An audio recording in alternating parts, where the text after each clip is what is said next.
सीताराम गुरुजी। हाँ दाढ़ी वाले बाबा बोलो सीताराम। सीताराम गुरुजी, मेरा नाम शिवतन है। मैं नागपुर से ही हूँ और टेलीविजन नागपुर में कहाँ रहते हो? वैसे तो सबके दिल में रहता हूँ एज ए कलाकार। अभी मम्मी पापा के साथ रहता हूँ मनीष नगर में। रेशम बाग आपके पीछे, जैसे यहीं हमारा खानदानी घर है। और 5वीं क्लास से एज ए कलाकार जिंदगी शुरू की अपनी। आज आपसे मुलाकात हो रही है, ये शायद लिखा था। क्या करते हो आप? मैं एक्टर हूँ, कलाकार हूँ। कुछ सुनाओ। सुनाओ। जो आपका प्रिय डायलॉग हो या कोई अभिनय हो। मैं ये बोल सकता हूँ कि जिससे आपको जाना जाता हो।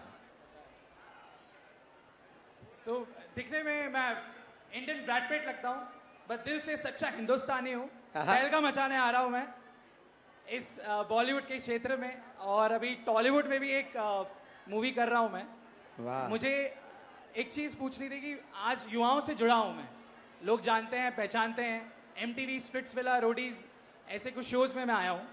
और एक है कि आज हमारा हिंदुस्तान विश्व गुरु कैसे बन सकता है, और इसमें युवा क्या बदलाव ला सकते हैं, और मैं as an actor, as a कलाकार क्या इसमें योगदान दे सकता हूँ, यह प्लीज बताइए आप। भारत को विश्व गुरु बनाने के लिए भारत को आर्थिक मजबूत बनाना पड़ेगा। बाबा बनाने से भारत विश्व गुरु नहीं बनेगा। व्यापारी, बिजनेसमैन और विकास भारत में होगा तो भारत विश्व गुरु बनेगा। टेक्नोलॉजी के माध्यम से, स्पिरिचुअलिटी के माध्यम से, अध्यात्म के माध्यम से, और भारत एजुकेशन के माध्यम से, विकास के माध्यम से, नव निर्माण के माध्यम से, इंफ्रास्ट्रक्चर के माध्यम से, जब भारत में निरंतर डेवलपमेंट होगा और भारत का युवा नशा से दूर जाकर देशभक्ति के लिए पागल होगा, तभी हमारा भारत विश्व गुरु बनेगा। भारत माता की जय। गुरुजी, मैं बड़ा उदासीन अखाड़ा का चेला भी हूँ। महाकुंभ में अभी जो होने वाला बड़ा उदासीन अखाड़ा, तो आपके साथ जुड़ना चाहता हूँ, और आपके साथ एक फोटो खींच सकता हूँ मैं। मतलब अब वीडियो आ गया, फोटो क्या खिंचवाएं? स्टेज पे आ सकता हूँ आपके साथ, थोड़ा सा एक खिंचवा लेंगे कल। अच्छा, पक्का। और आपके साथ मूवी करना चाहता हूँ मैं। क्या? एक पिक्चर करना चाहता हूँ आपके साथ। ठटरी के बारे हम थोड़ी पिक्चर बनाई, हम तो कथा करें। बस एक पिक्चर आपके साथ। फोटो कल खिंचवा लेंगे। Done done, promise.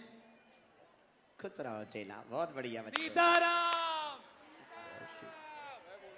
यथा दृष्टि तथा सृष्टि, जैसा देखोगे वैसा ही दिखाई देगा। ये आज की कथा का सूत्र है। जैसी दृष्टि वैसी। सुनो,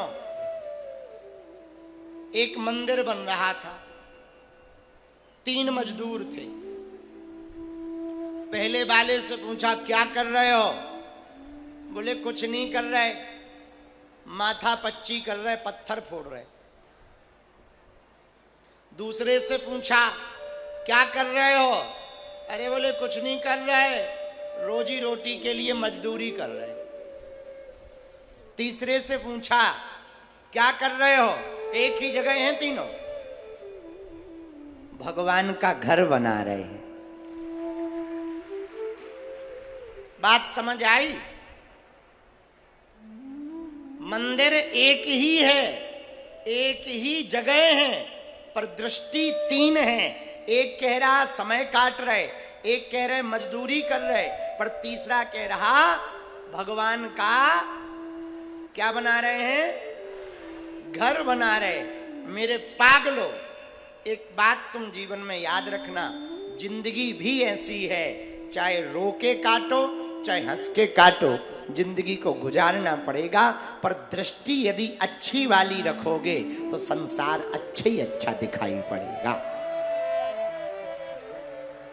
हम सही नजर रखेंगे तो सब लोग सही दिखाई, और गलत नजर रखेंगे तो सब लोग, चोर को सब चोर ही लगते हैं।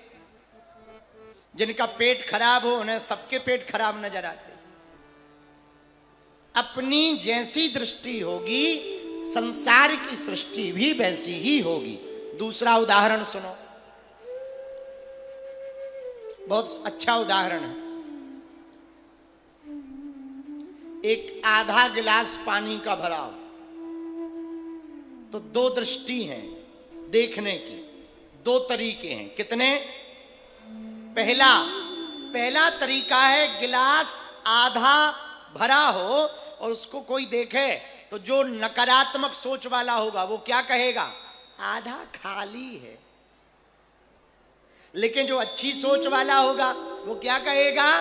आधा भरा है। अब तुम विचार करो, तुम कौन सी सोच के, और सोच बदलोगे जीवन बदल जाएगा। आप आधा गिलास खाली है ये देखना बंद करो, आधा भरा है ये देखना प्रारंभ करो, जीवन में खुशियां आने लगेगी। यथा दृष्टि तथा। तीसरा उदाहरण सुनो। एक गांव में आग लग गई। आग लगी तो गांव के लोग भागने लगे। होगा नागपुर की घटना। गांव के लोग भागने लगे तो सब लोग जाने लगे। इतने में एक चिड़िया, हमारे मध्य प्रदेश की चिड़िया, चोंच में पानी भर के लाए, जलती हुई आग में डाले, फिर उड़कर जाए, नदी से पानी भर के लाए, फिर डाले, फिर उड़कर जाए, फिर बूंद भर पानी लाए और डाले। तो गांव का एक व्यक्ति बोला, अरे चिड़िया पागल है क्या, बाबरी है, तेरा दिमाग खराब है, आग इतनी बड़ी है हम लोग बुझा नहीं पाए, तू चोंच भर एक बूंद पानी में क्या खाक आग बुझा पाएगी, चल भाग, यहाँ पानी बुझाने में समय बर्बाद ना कर।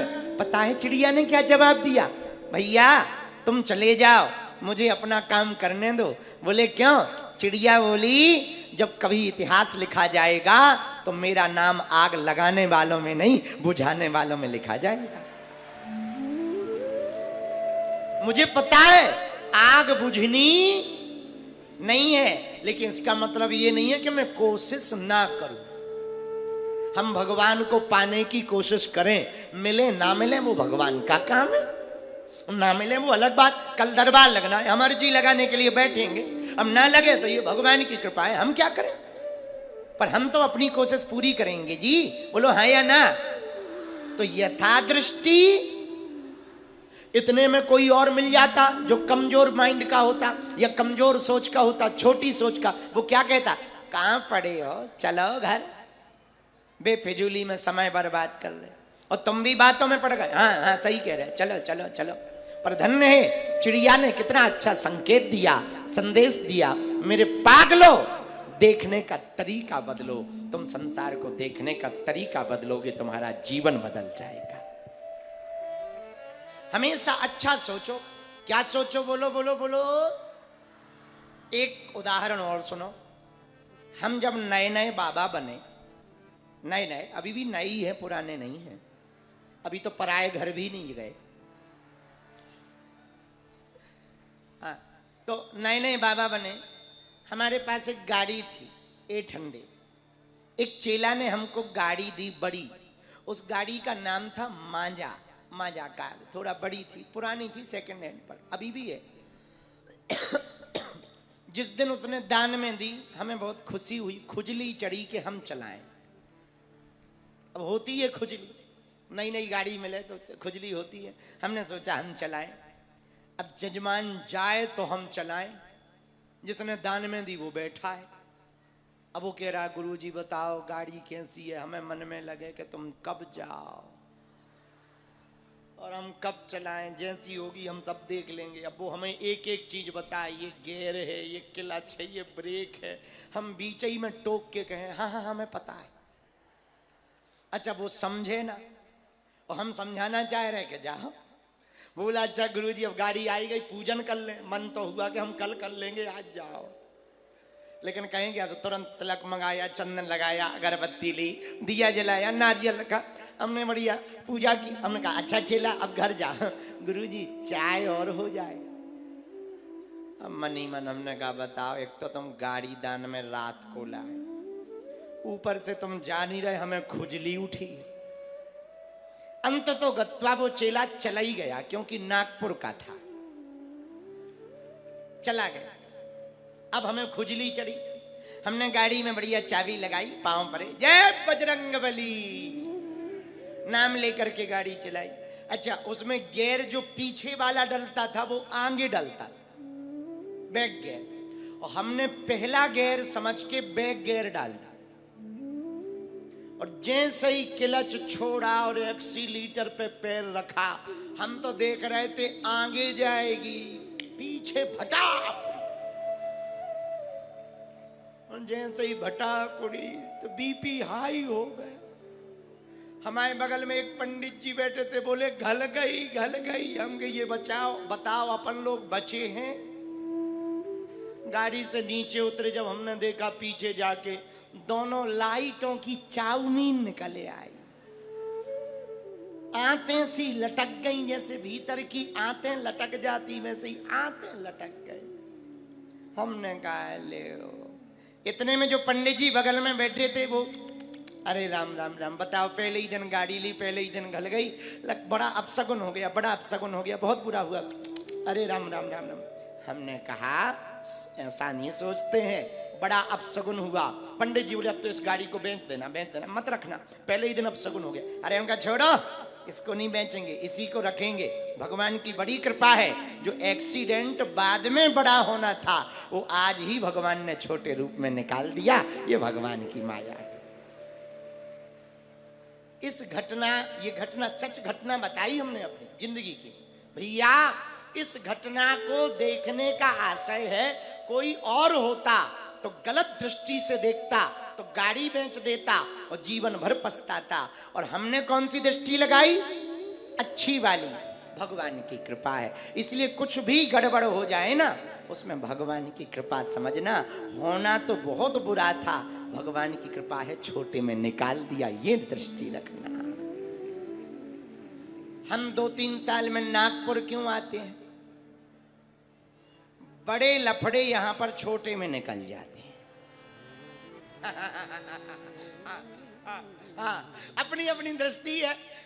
हो सकता कहीं हम विदेश में बड़े लफड़े में फंसते, तो भगवान की बड़ी कृपा है, नागपुर में छोटे लफड़ों में निकल जाते हैं। ये भगवान की दया। मेरे पागलो, दृष्टि ठीक रखोगे, सृष्टि ठीक हो जाएगी। अपनी नजर बदलोगे, नजारे बदल जाएंगे। किश्ती बदलोगे, किनारे बदल जाएंगे।